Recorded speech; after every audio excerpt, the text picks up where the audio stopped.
Hey Fish Fam, it's Bob, Kaler's Aquatics, of course, and I'm actually just testing out something on my phone and wanted something to vid. This most likely won't be posted, and you know every time I say that it gets posted 100%, so had a little sun coming in, but it's about gone now, and the rainbows were flaring up there, coloring up pretty. But got out today. I broke out, dug a tunnel under the wall, all that stuff, and went to one of the local fish stores, Asthetics, and picked up some fish and some supplies, and a bunch of kids and a couple there when I first went in, and the owner kind of shooed the kids out, but they were sanitizing as they went and had the doors and windows open, which was nice. It was 68, 70 degrees, so lots of fresh air going through there. I stayed away from everyone. Well, after that family left, there was only one other couple that came in, and they were more than happy to stay in the other room as I was in another room, and back and vice versa. But I picked up a few things, which of course you can't see because they're in the bags, but I can tell you what I got. And again, this is just a test video. I need about 4 or 5 minutes.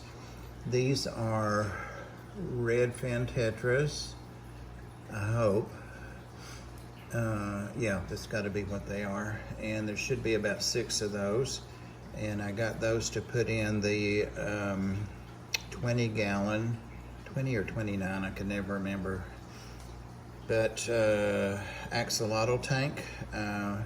The only other thing in there besides the axles and some guppy grass is 12 zebra danios.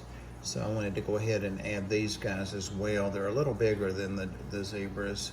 And I think I'm going to go ahead and drop a sponge filter down in there. I've got all the stuff already, so I didn't need to buy anything.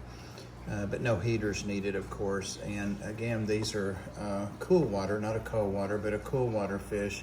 They like about 68 to 74, 76 they can tolerate, but you don't want a heater with these guys. If you do, you want to keep it, you know, low, 72 or something, so they'll be real happy in there. So, redfin tetras, and those are an oldie but a goodie. Those are a tetra that used to be real common in the hobby. We still see them a lot. I've seen Corey McElroy at the Graham Co-op talk about how people really like them in the store and that they stock them frequently, and he didn't have anything against them, but he didn't see the appeal so much. But they're definitely an acquired taste. They're basically a silver fish with some highlights and red fins. So these guys are tiger limias. I had picked up 3 of those there before, and they're locally bred, and a lady that breeds them had brought in a whole new batch of them. So these are fresh from home, no quarantine needed, and these are going to go in the tank that the rainbows were in for a while, where the koi beta is located, and the pea puffers, the baby pea puffers. So they'll be going in there. They are, of course, a goodied, and they also are a warm water fish, a tropical fish. And so they have a heater in there, they have a sponge filter, and they have an air stone. So they'll like that. And again, that's a 20 or 29. I need to figure out what those tanks are.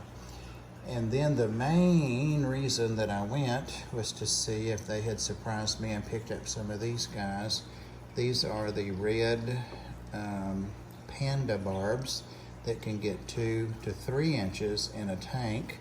And I had got some, like 8 of those a couple weeks ago from another store. Lost 7 of them overnight, which was really, really weird. Went back and picked up another 1, so that gave me a pair.